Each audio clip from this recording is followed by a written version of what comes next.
Назарыңызда Евробиримдиктин Санарип инсан подкасты.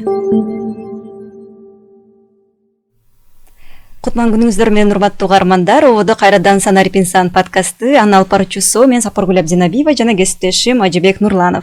Бүгүн бизде өзгөчө коногубуз бар. Блогер Роза Рыспек. Саламатсызбы? Саламатсызбы. Чакырганыңыздар үчүн чоң рахмат.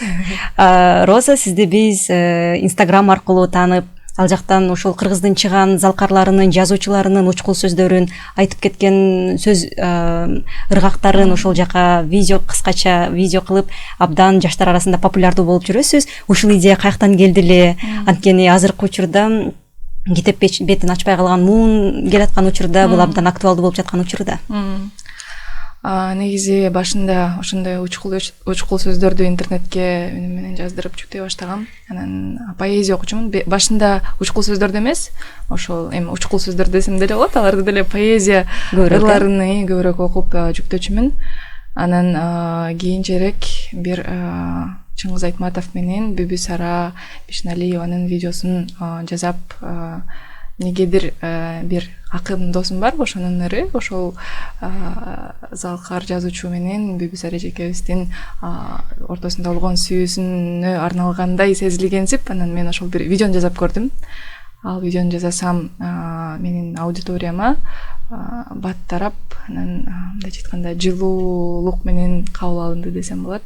Анан аны билгени эми баары бир карап салмакташтырасың дегендей, мен аудиторияга азыр ушул керек болуп жаткан турбайбы? Биздин кыргыз кинолорубуздун мындай айтканда интернеттен башка чет өлкөлөрдө эдиттеп коет. Ошол өзлөрүнүн киносун башка адамдарга таратыш үчүн ошондой кичинекей эдиттер жасап, анан интернетке жүктөшөт да.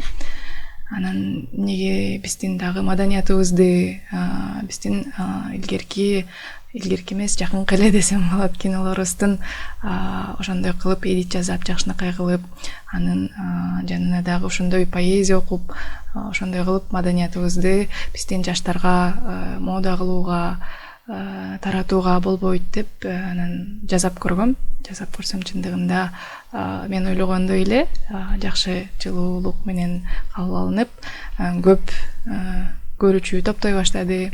Анан кийинчерээк жанакы учкул кичинекей сөздөрдү ойлондум, кандай кылып эдит жасасам болот деп. Анан TikToктон кетип баратсам, бир учкул сөз айтылган, бир ошондой бир атай формат менен чыгып калды. Анан мен дагы ушундай кылып көрсөмбү, кандай кылып көрсөм болот экен деп, ал убакта жанымда компьютер жок болчу. Анан телефондон эле алып, ошондой стилди десем болот, бир 2-3 видео жасагандан кийин ал стил келди, жанакындай тоголок неме чыгып, ошентипчи ошондой кылып, анан аркасынан жанакындай музыканын биттери менен аркасынан кеткен видеолорду ошондой кинодогу эң мыкты таттуу жерлерин алып туруп, коюп туруп, анан ошол сөзгө ылайыкташтырып туруп, анан коюп көрдүм. Анан ошол поэзия окугандан да көбүрөөк кирип кетти десем болот. Ошол анан ошентип ошол стилге келдим. Ошол видеолорго азыркы кылып жаткан нерселериме. Азыр сизди көрүп эле мен Кызыл Алманы эстеп атам. Анткени деген биздин балким көрүүчүлөр сиздин Инстаграмда көрбөгөндөр да болушу мүмкүн. Ошон үчүн бир кыскача өзүңүздүн эмгегиңиз, балким учкул сөздөрүңүз тууралуу бөлүшүп кетпейсизби? Андан соң биз кененирээк уланталык. Макул, азыр биринчи санда эң эле популярдуу кылган бир учкул сөздү айтып кетейин. Бул Элмирбек Иманалиевдин сүйүүгө болгон көз карашыбы, билбейм, албетте ал адам менен сүйлөшүп көргөн эмеспиз, бирок ушул эмнегедир адамдарга аябай жакты десем болот. Тийбегиле. Сүйүүгө тийбегиле. Колуңардан келбейби? Сүйбөгүлө. Тийбегиле. Сүйүүгө тийбегиле. Колуңардан келбейби? Сүйбөгүлө.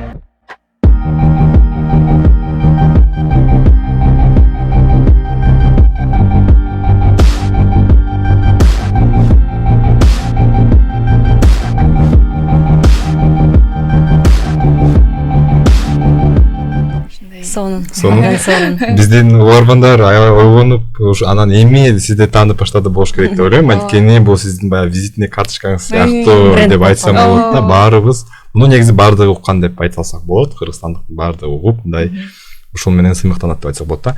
Мындан сырткары дагы биз Санарип инсан долбоорунан иштешип башка дүйнөлүк элиталык материалдарды, санариптик материалдарды кыргыз тилине которуу процессинде иштешип жүрөбүз. Анан бул процесстерди кыргызча тилинде которуп берип анан чыгалдыруу канчалык маанилүү деп ойлойсуз? Албетте бул эң эле чоң мааниге ээ. Анткени деген азыр баардыгы интернеттен окушат, интернеттен көрүшөт, маалыматтын баарын интернеттен издейт. Азыркы убакта көп маалымат чындыгында Кыргызстан үчүн орус тилинде болуп жатат. Анан албетте эгер баары эле орус тилинде болсо, маалыматтын баары орус тилинде болсо, биздин жаштар деле орус тилинде сүйлөшөт да. Анткени кыргыз тилинде маалымат жок турбайбы деген шылтоо пайда болот. Сиздердин ошол долбоор чындыгында эң эле маанилүү. Бул деген өсүп келаткан жаштарга, өсүп келаткан эмес, азыркы биздин орусча билбеген балким адамдар бар. Ошол адамдарга кандайдыр бир жашоосуна сиздер мисалы үчүн окутканга, мисалы үчүн керектүү куралдарды үйрөтүп жатпайсыздарбы ошол проекттер менен? Андыктан жашоосуна чоң курал, жашоосун өзгөрткөнгө курал берип, аны дагы жашоону жакшыртканга, деги эле Кыргызстанды жакшыртканга курал берип жатасыздар деп ойлойм. Роза, айтсаңыз, жана бир видеону жасап көрүп, ал иштеп, анан аябай популярдуу болуп кетти депчи. Анан ошону жасаганда сизге минималдык кайсы техникалар керек болду эле? Анткени бизде деген айылда санариптешки эле, контент жасагыла, ушул нерселерди жасагыла десе эле, менде камера жок, менде студия жок, менде монтаждаган аппарат жок деген сыяктуу шылтоолор бар да. Анан менимче сиз өзүңүздүн видеолоруңузду минималдык эле аппараттар менен жасап жүрөсүз. Ошолор жөнүндө бөлүшсөңүз. Чындыгында менин азыркы чыгармачылыгыма көп деле нерсенин кереги жок. Бул телефон, андан башка эч нерсенин кереги жок деп деле айтсам болот. Диктофон жөнөкөй эле. Ичиндеги программа атай ошо видео монтаждоочу диктофонго жаздырам. Атай эффекттерди болот. Ошол программанын ичинде эффекттерди коём. Ошол видео монтаждаган программа менен ошол видеолорду алып монтаждап жүктөй берем телефон менен эле. Ал эми кандай санариптик көндүмдөр керек? Эгер сиз техника жагынан айтып бердиңиз, мисалы ошол монтаждаганды билиш керекпи, анан жүктөгөндү, же болбосо баягы Android телефондо Android операциондук системасын колдонуп билүү маселелерин. Мен азыр iOS системасы менен колдоном. Android системасы менен мындан да оңоюраак да, негизи, анткени iOS системасында музыканы Телеграмдан көчүрүп, анан программага көчүрүш керек деген нерселер бар. Аларды интернеттен бат эле оңой үйрөнө алса болот. Ошол видео монтаждаганды билүү керек. Эгер меникиндей эме контент жасагыңыздар келсе, анда албетте үнүңүздү, дикцияңызды өнүктүрүшүңүздөр керек. Тең башкысы бул өзүңүн ичиндеги каалоо жок болсо эч нерсе жара албайт. Жакында эле биздин кесиптешибиз манасчылар менен сүйлөшүп калыптыр. Ал манасчылар эми манасты санариптештирели деп атыптыр. Башкача айтканда TikTok аркылуу, Instagram аркылуу жаштарга үйрөтөлүк депчи. Анан Розанын бул багытта иштеген иши алдаганча эрте жана ушу поэзияга үндөгөн болуп атпайбы? Роза, айтсаңыз, ушул сиз видео материалдарды жасап жатып, өзүнчө бир чыгармачылыкка убакыт бөлсөңүз керек. Китептерди окуп, алар менен мындай көбүрөөк деталдуураак таанышып, балким буга жоопкерчиликтүү мамиле кыласыз деп ойлойм да. Чындыгында мен башында баштап жатканда кыргыз маданиятына толук киреше элек болчумун. Кээ бир мисалы үчүн чыгармаларды окуй элек болчумун десем болот.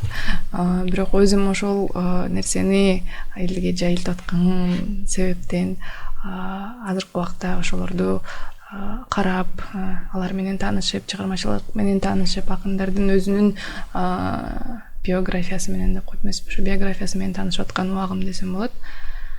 Анан ушул кыргыз поэзиясын, биздин залкарлардын учкул сөздөрүн бөлүшүүдө жаштар кандай кабыл алат деп ойлойсуз? Балким алардын китеп окуганы көбүрөөк убакыт бөлүшү мүмкүнбү, же ушундай видеолор аркылуу азыркы замандаштырганы мезгил келдиби? Баардыгы ушундай замандашы керекпи, санариптеши керекпи? Менин оюмча азыркы көп жаштар чындыгында албетте китеп окугандар дагы аз эмес, бирок көбүнчөсү ошол санариптешкен материалдарды карап, ошолор менен үйрөнүп, ошолорду окуп, көбүнчөсү маалыматты санариптешкен форматта кабыл алышат да. Менин оюмча санариптештиш керек, эмнеге болбойт дегендей.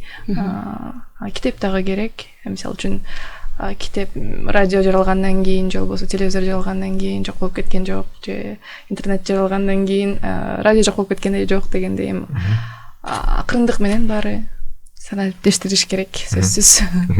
Бул жактан кесиптешим суроо берген жооп бердиңиз, баягы поэзияны окуп турам, китептерди окуйм, баягы бул жакта баягы толук түрдө мындай карап атам деп. Анан ошол эле учурда санариптик көндүмдөрүңүздү дагы жогоруп жатсаңыз керек. Анан кайсыларын мындай кандай кылып жогоруп өздөштүрүп жатасыз? Санариптик көндүмдөрүңүз, мисалы монтаждаганды үйрөнөсүз, программалар, графикалык дизайн, графикалык дизайн. Негизи аларды көбүнчөсү интернеттен үйрөнөм, анткени китептен үйрөнгөндөгө караганда, мисалы үчүн практика деп коет эмеспи, көргөзүп үйрөнгөн, айрыкча монтаждоону интернеттен, ютубтан үйрөнгөн алдаганча ыңгайлуураак жана оңоюраак. Ошондо практика жүзүндө окуп көрүп эметесиз. Жакшы. Анан азыр YouTube'да аудио китептер дагы абдан мындай, кандай десем, тренд болуп атпайбы? Көпчүлүк өлкөлөрдө ошол китептерди окуганга караганда элдер угулуп атышат да. Бул багытта бизде салыштырмалуу абдан эле конкуренция аз да. Анан бул багытта ойлонуп көрдүңүзбү? Балким иштөөнү же иш алып барууну? Ооба, албетте. Азырынча башка тармакта иштеп жүрөм. Анан убактым болсо эле сөзсүз аудио китептерди, бул орусча айтканда убивает одним пулем двух зайцев дегендей, биринчиден өзүмдүн дикциямды жакшыртам, экинчиден ошо китепти окуйм, үчүнчүдөн үч пуля болуп кетет экен, үчүнчүдөн 3 коен болуп кетет экен, үчүнчүдөн адамдарга дагы мисалы үчүн ошо аудио китептерди сунуштап убактысын үнөмдөгөнгө жардам берет болмокмун эгер баштасам. Эми келечектеги балким масштабтуураак багыттарыңыз жөнүндө айтып бересиз, пландарыңыз жөнүндө, анан санариптешкен Кыргызстанды кандайча элестетесиз, анын ичинде өзүңүз, биз кандай жардам бере алат жөнөкөй жарандар? Келечекте өзүмдүн пландарымды айтсам, биринчиден бул поэзияны, кыргыз поэзиясын дагы да жаңы тепкичке чыгарып, дагы да жаңы көз караш менен каратып, өзүм дагы ошо поэзияны кандай жаңы тармак менен, жаңы санариптик кылып жаратса болот деген ойлор менен жүрөм. Ошону дагы да ошо алдыңкы темкичке чыгарайын деген максаттарым бар. Анан албетте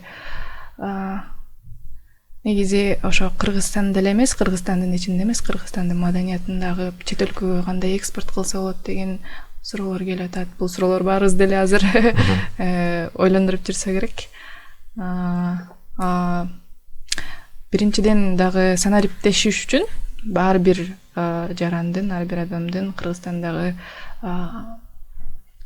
маанилүү десек болот. Анткени азыр ар бир адамда уюлдук телефон бар, аны менен контент жасап, көбүрөөк кыргызча контент эле жасап эмес, көбүрөөк кыргызча контент жасаса, анда биринчиден тилибиз өнүгөт, маданиятыбызды өзүбүз окуп, өзүбүз билип, биз кимбиз, каяктанбыз деген суроолорго көбүрөөк жооптор пайда болот деген ойдомун.